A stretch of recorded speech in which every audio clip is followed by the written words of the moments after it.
Imagine you are standing in the middle of the ancient world's most feared city. The walls around you rise so high they seem to scrape the sky itself. The streets hum with the movement of scribes, soldiers, merchants and priests. Libraries hold tens of thousands of clay tablets. Gardens cascade from terraced platforms above the rooftops. And somewhere inside the palace at the heart of it all, a king sits surrounded by maps, dispatches and the weight of an empire that stretches from Egypt to the mountains of Iran. This is Nineveh. This is the Assyrian Empire at its peak, and within a generation every stone of it will be rubble. How does the most powerful military state the ancient world had ever seen collapse so completely, so fast, that future civilizations would literally forget it existed? How does an empire that conquered Egypt, destroyed Babylon, and terrorized the entire Near East for centuries simply vanish from living memory? That question is worth sitting with, because the answer tells us something profound, not just about Assyria, but about the nature of power itself, about what happens when a civilization builds everything on force, and what it leaves behind when the force runs out. This is the full story of the Assyrian Empire, from a small trading city on the Tigris River to the rulers of the known world. From the architects of the first true empire to the cautionary tale that haunted every civilization that came after them. Stay with this, because the story of Assyria is one of the most dramatic rises and falls in all of human history, and almost nobody knows it as well as they should. Let us go back to the beginning. The Tigris River runs fast and cold through the upper plains of what is today northern Iraq. The land there is different from the flat, marshy delta of the south. It is harder country. The soil is good enough to farm, but the winters bite, and the surrounding terrain is full of mountains, rival peoples and threat. To survive in that landscape, you had to be organized, disciplined, and ready to fight. The city of Ashur sits on a rocky promontory above the Tigris, about 100 kilometers south of modern Mosul. It was already an ancient place by the time Assyria became an empire. Settled since at least the 3rd millennium BCE, Ashur was first and foremost a trading city, a hub in the long-distance commerce that connected Mesopotamia with Anatolia, the Levant, and the Iranian plateau. Assyrian merchants in the early 2nd millennium BCE had established colonies as far away as central Anatolia, in a place called Kanesh, where archaeologists have found thousands of cuneiform tablets recording commercial transactions, debts, and business correspondence. This is the first thing that surprises most people about Assyria. Before it was a military empire, it was a merchant civilization. The Assyrians were traders and administrators. They built networks, they kept records, they understood logistics. These skills would later be repurposed for conquest, but the foundation was commercial. The city took its name and its identity from its patron god, Ashur. This is unusual in Mesopotamian religion. Most cities worshipped gods who had their own independent mythological identities: Marduk in Babylon, Enlil in Nippur, Inanna in Uruk. But Ashur the god and Ashur the city were essentially the same entity. The king of Assyria did not merely serve the god, he was, in a sense, the god's earthly representative in a uniquely direct way. This theological arrangement had political consequences that would echo for centuries. The early history of Assyria is complicated, and historians debate many of its details. What we can say with reasonable confidence is that Assyria went through several distinct phases before becoming the empire most people associate with the name. There was an old Assyrian period centered on that trading network. Then a Middle Assyrian period, roughly 1400 to 1050 BCE, when Assyrian kings began expanding militarily and competing with other great powers of the Bronze Age: the Hittites, the Egyptians, the Mitanni, and Babylon. The Middle Assyrian kings were already formidable. Tiglath-Pileser I, who ruled around 1115 to 1076 BCE, conducted campaigns that reached the Mediterranean coast and the mountains of Armenia. He boasted in his inscriptions of hunting lions and receiving tribute from distant kings. His annals read like a template for everything that would come later: the lists of conquered peoples, the catalogues of tribute, the claims of divine favor. But then came a dark period. Around 1050 BCE, the entire Near East was convulsed by a wave of disruptions, migrations, famines, political collapses that historians call the Late Bronze Age collapse. Empires crumbled across the region. The Hittites disappeared entirely as a great power. Egypt contracted. Trade networks broke down. Assyria contracted too, shrinking back toward its heartland, struggling to maintain even basic coherence. For 2 centuries, Assyria was a shadow of what it had been. And then, in the 9th century BCE, something shifted. The man who truly set Assyria on the path to empire is named Ashurnasirpal II. He ruled from 883 to 859 BCE, and he was, by any measure, one of the most consequential figures in ancient Near Eastern history, and one of the least known to general audiences today. Ashurnasirpal II was systematic in a way his predecessors had not been. Previous Assyrian kings had conducted raids and campaigns, extracted tribute, and then returned home. Ashurnasirpal did something different. He began to actually hold territory. He built a new capital city, Kalhu, known in the Bible as Kala, and today as Nimrud, and filled it with the spoils of his campaigns. He constructed a palace whose walls were lined with carved stone reliefs, depicting his military victories in extraordinary detail. These reliefs, many of which survive in museums around the world, are among the most remarkable artifacts of the ancient world. Here is one of the wow facts this story demands. When Ashurnasirpal II inaugurated his new palace at Kalhu around 879 BCE, he threw a party. We know this because he recorded it. The inscription describes a banquet lasting 10 days, attended by 69,574 guests, officials, ambassadors, craftsmen, and people from across his realm. The menu included thousands of cattle, sheep, deer, ducks, fish, eggs, bread, beer, wine, and vegetables. It was, the inscription claims, a feast unlike anything the world had seen. Whether the numbers are precisely accurate is debated by scholars, but the inscription itself is real, and the scale it describes speaks to the organizational power Assyria had already developed. Ashurnasirpal's son, Shalmaneser III, continued the expansion. He campaigned relentlessly, in some years conducting multiple campaigns in different directions simultaneously. His famous Black Obelisk, now in the British Museum, shows foreign kings prostrating themselves before him, including, in what is one of the earliest surviving depictions of a biblical figure, a man identified as Jehu, king of Israel, bowing at the Assyrian king's feet. But here is where we need to pause and be honest about something. The Assyrian king's own inscriptions are not neutral documents, they are propaganda. They boast, they exaggerate, and they are designed to project an image of invincibility. When an Assyrian king says he destroyed a city and left it as a ruin mound, that may be true, or it may be rhetorical formula. When he claims to have killed tens of thousands of enemies, those numbers require scrutiny. Modern historians work carefully to cross-reference Assyrian royal inscriptions with archaeological evidence, foreign records, and internal contradictions within the texts themselves. What this means for our story is that we need to hold 2 things simultaneously. The Assyrians really were extraordinarily powerful and genuinely did conduct brutal campaigns of conquest, and the image they projected of themselves was deliberately maximized for intimidation. Both things are true, the terror was real, and it was at least partly a strategy. The Neo-Assyrian Empire, the phase that most people mean when they talk about the Assyrian Empire, runs roughly from 911 BCE to 609 BCE. That is 3 centuries of near-continuous expansion, consolidation, and dominance over the Near East. To understand how it worked, you need to understand the machine that drove it. The Assyrian military was the most sophisticated fighting force the ancient world had yet produced. This is not hyperbole, it is the scholarly consensus. The Assyrians were the first state to develop what we might recognize as a professional standing army, as opposed to seasonal levies of farmers who fought when called up and went home to harvest when the campaign ended. Assyrian soldiers trained continuously. They were organized into specialized units: infantry, cavalry, chariotry, siege engineers. The siege warfare in particular deserves attention. Before the Assyrians, walled cities were essentially impregnable to most armies.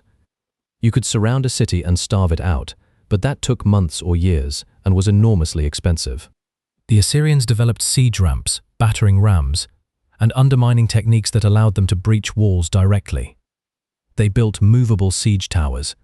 They had engineers who could divert rivers to flood or drain defensive moats. No city in the ancient Near East could feel truly safe from Assyrian assault. Combined with this military capability was an administrative system of remarkable sophistication. The Assyrians developed the concept of the province, a conquered territory administered by a governor appointed by the king, responsible for collecting taxes, maintaining order, and providing troops for future campaigns. When a conquered king proved unreliable, the Assyrians would depose him and install a governor instead. This was not just conquest, it was incorporation.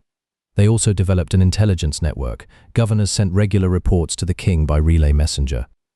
The Assyrian royal archives contained thousands of letters from officials across the empire describing local conditions, threats, and opportunities. The king in Nineveh could receive news from the frontiers within days. By ancient standards, this was extraordinary. And then there was the policy that made Assyria infamous across the ancient world: mass deportation. When the Assyrians conquered a territory, they would sometimes forcibly relocate entire populations, tens of thousands of people, to other parts of the empire, replacing them with deportees from elsewhere. The stated purpose was to break the social and cultural cohesion of conquered peoples, making rebellion harder. A community torn from its homeland, its temples, its ancestral fields, and scattered among strangers had fewer resources for organized resistance. The scale of this policy was staggering. Estimates of total deportees across the Neo-Assyrian period run into the hundreds of thousands, possibly more. The Assyrian records themselves mention specific deportations: 27,290 people from Samaria, the capital of the northern kingdom of Israel, after its conquest in 722 BCE. Tens of thousands from Babylon, thousands from the Levant, from the Iranian plateau, from Anatolia. This is the deportation that the Hebrew Bible remembers as the disappearance of the 10 lost tribes of Israel, one of history's enduring mysteries, and one that begins with an Assyrian administrative decision. Let us talk about the kings who built the empire to its maximum extent, because these are some of the most remarkable and complicated figures in ancient history. Tiglath-Pileser III, who seized the throne in 745 BCE, is arguably the most important reformer in Assyrian history. He found an empire that had grown powerful but was becoming unwieldy, with provincial governors accumulating too much independent power. He restructured the provincial system, breaking up large provinces into smaller units with less powerful governors. He reformed the military, expanding the standing army and reducing dependence on vassal states for troops. He campaigned in all directions into Babylonia, into the Levant, into Iran, and established Assyrian dominance over a larger area than any previous king. He also appears in the Hebrew Bible under the name Pul, which is either a throne name or a Babylonian rendering of his name. Scholars debate this. His campaigns in the Levant brought him into direct contact with the kingdoms of Israel and Judah, and the biblical texts remember him as a terrifying power that the small kingdoms of the region had to navigate carefully, paying tribute to survive. After Tiglath-Pileser came Shalmaneser V, who besieged Samaria, and then Sargon II, who completed the conquest and carried out the famous deportation. Sargon II is fascinating because his very name is a statement of ambition. He took the name of Sargon of Akkad, the legendary founder of the world's first empire, who had lived 15 centuries earlier. By adopting that name, he was declaring his intention to equal or surpass the greatest conqueror in Mesopotamian memory. Sargon built yet another new capital city, Dur-Sharrukin, fortress of Sargon, in a location that had no previous settlement, designed from scratch as an expression of imperial power. The city was enormous, with a palace complex covering more than 10 hectares. And then Sargon died in battle in 705 BCE. His body never recovered from the field. This was considered a terrible omen in Assyrian culture. A king who died without proper burial rites had been abandoned by the gods. His son Sennacherib was so disturbed by this that he abandoned Dur-Sharrukin entirely and moved the capital back to Nineveh. Sennacherib. Here is a name that echoes across history. He ruled from 705 to 681 BCE, and his campaigns are among the best documented of any ancient ruler because they are recorded not only in Assyrian sources but in the Hebrew Bible, in Babylonian chronicles, and in Egyptian records. He campaigned into the Levant, besieging dozens of cities. He famously besieged Jerusalem, the capital of Judah, ruled by King Hezekiah. The Assyrian account says Sennacherib shut Hezekiah up like a bird in a cage and extracted enormous tribute. The biblical account says the Assyrian army was struck by a plague and withdrew without taking the city. The Babylonian and Egyptian records add further complications. What actually happened at Jerusalem in 701 BCE is one of the great historical puzzles of the ancient Near East, and honest historians acknowledge that we do not have a complete picture. What we do know is that Jerusalem was not destroyed and that Sennacherib did not add it to his list of conquered cities, which is itself notable given how rarely he failed. What Sennacherib did do with absolute certainty was destroy Babylon. This was the act that shocked the ancient world more than almost anything else in Assyrian history. Babylon was not just a city. It was the cultural and religious capital of Mesopotamian civilization. It was where Marduk, the king of the gods, had his great temple. It was a city that even Assyrian kings had traditionally treated with reverence, because to attack Babylon was to attack the very foundations of Mesopotamian religious order. Sennacherib did it anyway. In 689 BCE, after a Babylonian rebellion, he sacked the city comprehensively, destroyed the temples, redirected the Euphrates to flood the ruins, and declared that Babylon had been wiped from existence. He even attempted a theological justification, claiming that Marduk himself had authorized the destruction. The audacity of this claim, essentially hijacking Babylonian religion to justify destroying Babylonia's holiest city, tells you something about how Sennacherib operated. It also planted a seed of crisis that would eventually contribute to Assyria's downfall. Sennacherib was assassinated by his own sons in 681 BCE, in what the biblical Book of Kings records as divine punishment for his destruction of Babylon. Another son, Esarhaddon, fought his way to the throne and proved to be one of the most capable rulers Assyria ever produced. Esarhaddon did something remarkable. He rebuilt Babylon. He understood that his father's destruction of the city had been a catastrophic political and religious mistake, alienating the Babylonian population and destabilizing the entire southern part of the empire. Rebuilding Babylon was not just piety, it was strategic genius. He also conducted what remains one of the most audacious military campaigns in ancient history. He invaded Egypt. Egypt was not a small prize. It was the oldest and most prestigious civilization in the world, a kingdom that had endured for 2,000 years, a land of legendary wealth and power. The idea of Assyria conquering Egypt would have seemed, to most people in the ancient world, like the final proof that Assyrian power was literally limitless. In 671 BCE, Esarhaddon did it. He marched his army through the Sinai Desert, a logistical nightmare that required careful preparation and enormous organizational effort, and defeated the Egyptian pharaoh Taharqa of the 25th dynasty. He captured Memphis, the ancient capital, and sent back to Nineveh a list of the spoils that reads like a catalogue of the entire ancient world's wealth. This is the second wow fact of this story. At its peak, the Assyrian Empire stretched from the Persian Gulf in the south to the mountains of Armenia in the north, from the western coast of Iran to the Mediterranean Sea and into Egypt. It encompassed the entire Fertile Crescent, the Levant, Cyprus, and parts of Anatolia. No single state had ever controlled this much of the ancient Near East before. The Assyrian king could legitimately claim to rule over Sumerians and Babylonians, Elamites and Medes, Phoenicians and Israelites, Egyptians and Nubians, Aramaeans and Arabs. It was the world's first true multi-ethnic, multilinguistic empire in the full sense. And then Esarhaddon died on his way to another Egyptian campaign in 669 BCE, leaving the empire to his son Ashurbanipal, the last great Assyrian king, and in many ways the most interesting. Ashurbanipal ruled from 668 to approximately 627 BCE, and he is a figure of genuine paradox. He was, by his own account and by the evidence of his reign, both a brutal conqueror and a passionate intellectual. He conducted campaigns of extraordinary ferocity. His suppression of a Babylonian revolt, led by his own brother, Shamash-shum-ukin, involved a siege of Babylon so thorough that the city was reduced to famine, with survivors reportedly eating each other's flesh before the city fell. He campaigned against Elam, the ancient civilization to the east, and essentially destroyed it as a functioning state. And yet Ashurbanipal also built the most remarkable library the ancient world had yet seen. At Nineveh, he assembled a collection of cuneiform tablets that was, by ancient standards, breathtaking in its scope and ambition. He sent agents across Mesopotamia to copy texts, religious hymns, omens, medical treatises, astronomical observations, mathematical tables, mythological narratives, historical records. He wrote in his own inscriptions that he had learned to read and write, which was unusual for a king, and which he clearly considered a point of pride. Among the texts his library preserved was the Epic of Gilgamesh, the world's oldest surviving work of literary fiction, the story of a king who seeks immortality and confronts the fact of human mortality. Without Ashurbanipal's library, we might not have this text today. We also might not have the Atrahasis epic, the Enuma Elish, and dozens of other foundational texts of Mesopotamian civilization. Here is the third wow fact.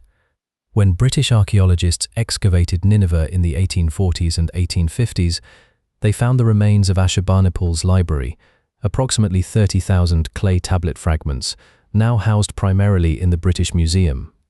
Among them was the flood narrative from the Epic of Gilgamesh, which, when translated in 1872 by a scholar named George Smith, caused a sensation in Victorian England because of its striking parallels to the biblical story of Noah's Ark. The discovery made front-page news. People were genuinely shocked that the biblical flood story had a Mesopotamian predecessor thousands of years older. Ashurbanipal's library survived the destruction of Nineveh because clay tablets, unlike papyrus scrolls or wooden tablets, are actually preserved by fire. When the palace burned, the tablets were baked harder. The destruction of the empire inadvertently preserved its intellectual legacy. But we are getting ahead of ourselves. During Ashurbanipal's reign, the empire reached its geographic maximum and simultaneously began to show the cracks that would bring it down. Egypt, never fully pacified, eventually broke free under Pharaoh Psamtik I around 656 BCE with assistance from Greek mercenaries. Ashurbanipal let it go, recognizing that holding Egypt was consuming more resources than it was worth. The empire was already stretched. In the east, the Medes, an Iranian people who had been a persistent problem on the Assyrian frontier, were consolidating under a king named Cyaxares. In the south, Babylon, despite its destruction and rebuilding, remained a source of chronic instability. The Chaldeans, a tribal confederation in southern Mesopotamia, kept producing leaders willing to challenge Assyrian authority. And then Ashurbanipal died, around 627 BCE, and everything fell apart with stunning speed. The succession crisis that followed Ashurbanipal's death is poorly documented, which is itself telling. The Assyrian administrative machine, which had produced such meticulous records for centuries, begins to go silent precisely when it matters most. We know there were multiple claimants to the throne. We know there was civil conflict. We know that the empire's peripheral territories began to detach themselves while the center was distracted. What happened next is one of history's most dramatic collapses.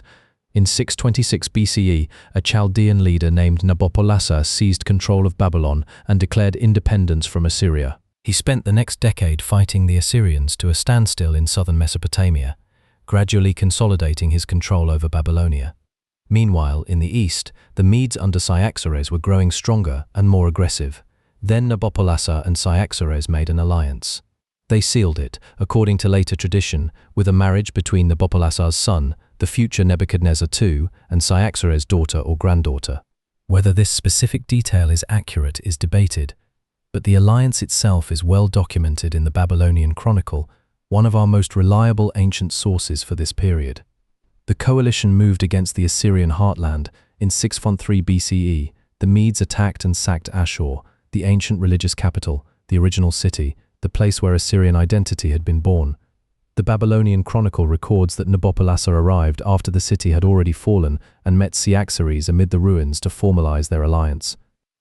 The symbolic weight of this moment is difficult to overstate.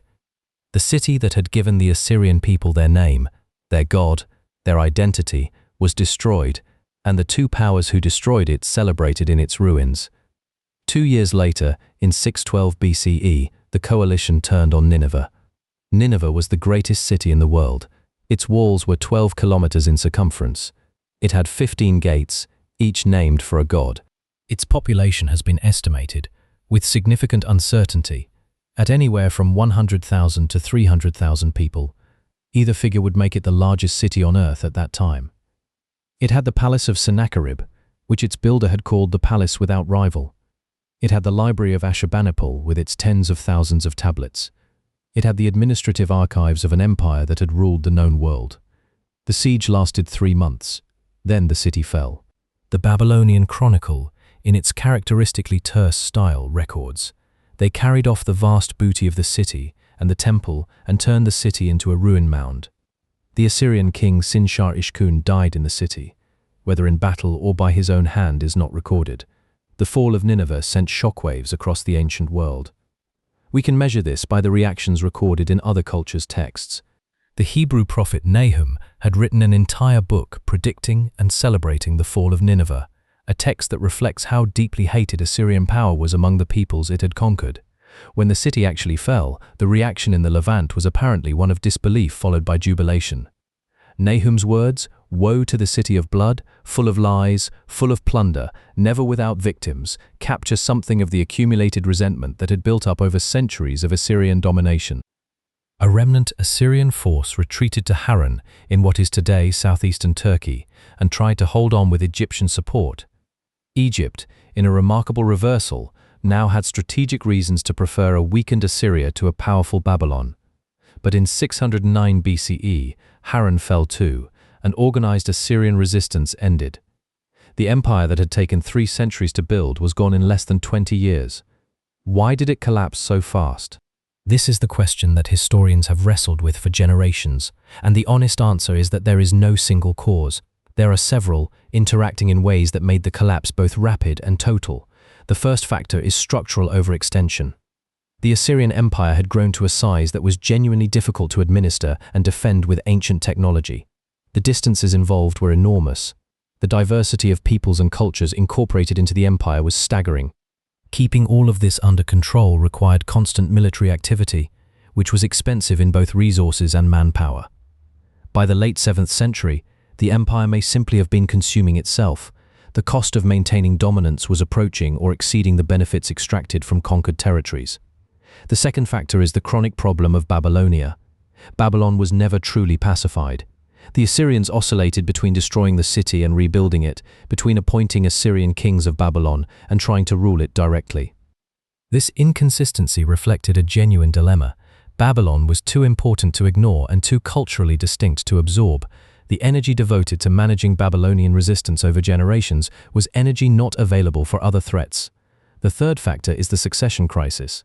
The death of Ashurbanipal without a clear, stable succession triggered internal conflict at precisely the moment when external threats were intensifying. This is a pattern that recurs throughout imperial history. Strong, centralized empires are often surprisingly vulnerable to succession crises because so much depends on the personal authority of the ruler. The fourth factor is the coalition against Assyria. The Medes and Babylonians were not inevitable allies. They were brought together by the common threat of Assyrian power. When they combined their forces, they created a military challenge that the weakened, internally divided Assyrian state could not meet. The Medes in particular brought something new to the battlefield: highly mobile cavalry forces that were difficult for the Assyrian military machine to counter. And the fifth factor, perhaps the most important in the long run, is that Assyrian power had generated a level of hatred among subject peoples that made recovery from any setback nearly impossible. When the empire began to crack, there were no loyal subjects willing to fight for its survival. The deportees, the tribute payers, the peoples who had watched their cities burned and their populations scattered. They did not rally to defend Assyria. They watched it fall, or actively helped it fall, or simply did nothing. An empire built primarily on fear discovers, at the moment of crisis, that fear is a poor substitute for loyalty. The aftermath of Assyria's fall reshaped the entire ancient Near East. The immediate beneficiaries were the Babylonians and the Medes, who divided the Assyrian territories between them. Babylonia, under Nabopolassar, and then his son Nebuchadnezzar III, became the dominant power in the Levant and Mesopotamia, the Neo-Babylonian Empire, which would itself last less than a century before falling to the Persians. The Medes controlled the north and east until they too were absorbed by the Persian Empire of Cyrus the Great in 550 BCE. For the peoples of the Levant, the fall of Assyria created a brief window of independence. The kingdom of Judah, which had survived as an Assyrian vassal, found itself navigating between the competing powers of Egypt and Babylon. It did not end well. Nebuchadnezzar II destroyed Jerusalem in 586 BCE and carried the Judean elite into the Babylonian captivity. But that is another story. What happened to the Assyrian people themselves? This is a question that matters, and it deserves a careful answer. The Assyrian state was destroyed. The cities of the heartland, Nineveh, Ashur, Kalhu, Dur-Sharrukin, were sacked and largely abandoned. The administrative and military elite that had run the empire disappeared as a coherent class. But the Assyrian population did not vanish. People continued to live in the region. Assyrian villages persisted. The Aramaic language, which had become the administrative language of the empire and was widely spoken across the Near East, continued as a living tongue. Over the following centuries, the Assyrian population was gradually absorbed into the Persian Empire, then the Hellenistic kingdoms that followed Alexander the Great's conquests, then the Parthian and Roman empires. They adopted new religions. Many Assyrians became early Christians, and Syriac Christianity, which uses a dialect descended from Aramaic, preserves a direct linguistic link to the ancient Assyrian world. There are communities today, primarily in Iraq, Syria, Turkey, and in diaspora around the world, who identify as Assyrians and trace their heritage to this ancient civilization. Their connection to the ancient Assyrian Empire is a matter of ongoing discussion among historians and within those communities themselves, but the cultural continuity of the Aramaic-speaking Christian communities of the Near East represents a genuine thread of connection to the ancient world. The forgetting of Assyria, however, was remarkably thorough. When the Greek historian Xenophon marched his army of 10,000 through the former Assyrian heartland in 401 BCE, less than 2 centuries after Nineveh's fall, he passed the ruins of great cities without knowing what they were. He mentions a great deserted city that was clearly Nineveh, but he does not know its name. The Assyrian Empire had been so completely erased from living memory that one of the most educated men of the ancient world walked through its ruins in ignorance. This is extraordinary. 2 centuries is not a long time. The United States has not yet been independent for 2.5 centuries. And yet within 2 centuries of Nineveh's fall, the greatest empire the ancient world had known was already forgotten. The Hebrew Bible remembered Assyria. It could hardly forget, given what Assyria had done to Israel and Judah. Greek writers like Herodotus and Ctesias had vague, often mythologized accounts of Assyrian history, featuring legendary figures like Semiramis and Ninus, that bore little relationship to the actual historical record.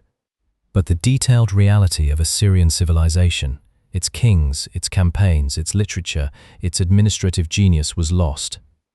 It stayed lost for more than 2,000 years. The rediscovery of Assyria is one of the great stories of 19th century archaeology, and it happened with a speed and drama that matched the civilization it uncovered. In the 1840s, a French diplomat named Paul-Émile Botta began excavating near Mosul in what is today Iraq. He found carved stone reliefs of a quality and scale that stunned the European world. Shortly afterward, a British adventurer and diplomat named Austin Henry Layard began his own excavations at Nimrud and then at Nineveh. The objects he sent back to London, enormous winged bull sculptures, intricate carved reliefs, thousands of inscribed tablets, caused a sensation. The Assyrian galleries of the British Museum, which still display many of these finds, were among the most visited spaces in Victorian London. The decipherment of cuneiform script, which had been advancing through the work of scholars like Georg Friedrich Grotefend and Henry Rawlinson, suddenly unlocked the ability to read the Assyrian texts directly. And what the text said was astonishing.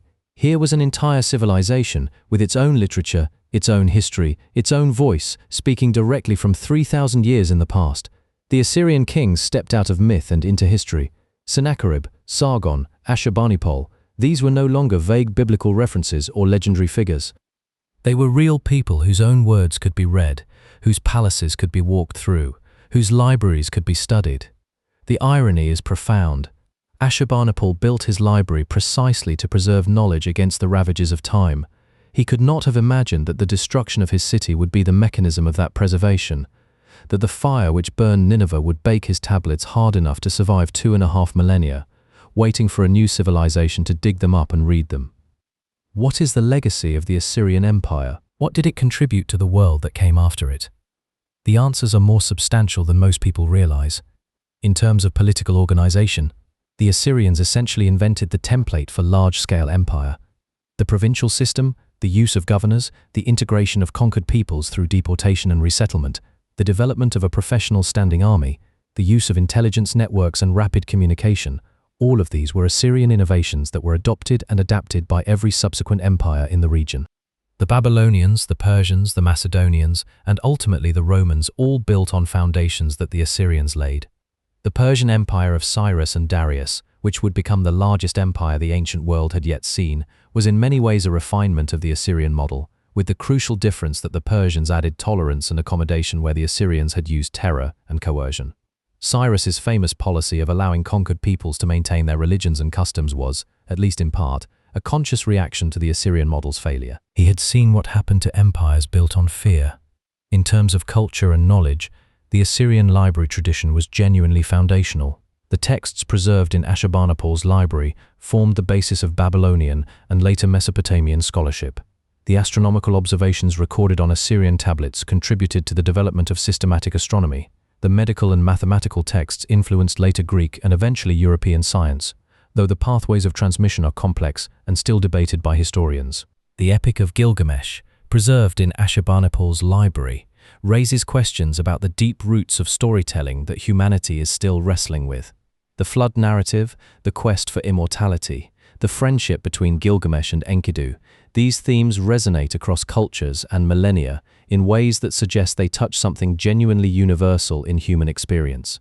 In terms of historical memory, Assyria's reputation as a byword for brutal power shaped how subsequent cultures thought about empire.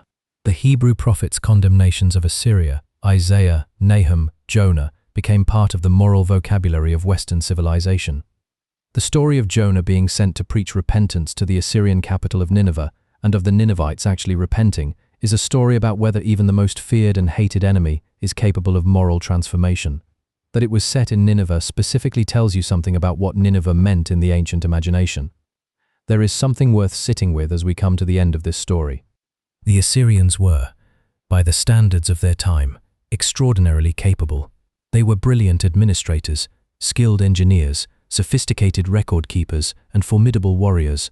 They built cities of genuine grandeur. They preserved literature that might otherwise have been lost forever. Their kings commissioned art of remarkable quality and sophistication. The carved reliefs from Nineveh and Nimrud are, by any aesthetic standard, extraordinary achievements.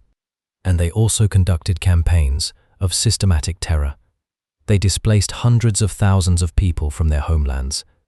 They used psychological warfare deliberately and effectively. They destroyed cities that resisted them. The reliefs that celebrate their military victories are also, if you look carefully, detailed records of human suffering on a massive scale. Both things are true. The Assyrians were not simply monsters, and they were not simply heroes. They were a civilization of enormous capability that chose to direct much of that capability toward domination and coercion, and that ultimately discovered the limits of that choice. The Medes and Babylonians who destroyed Nineveh were not gentler civilizations. Nebuchadnezzar II's Babylon would conduct its own campaigns of conquest and deportation, including the destruction of Jerusalem. The Persians who absorbed what remained were building their own empire. The cycle continued.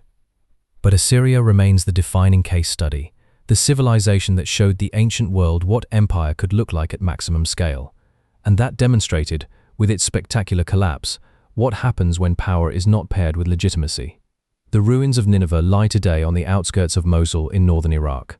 They have been damaged by centuries of neglect, by the construction of modern buildings, and in recent years by deliberate destruction during the period of conflict that swept through the region.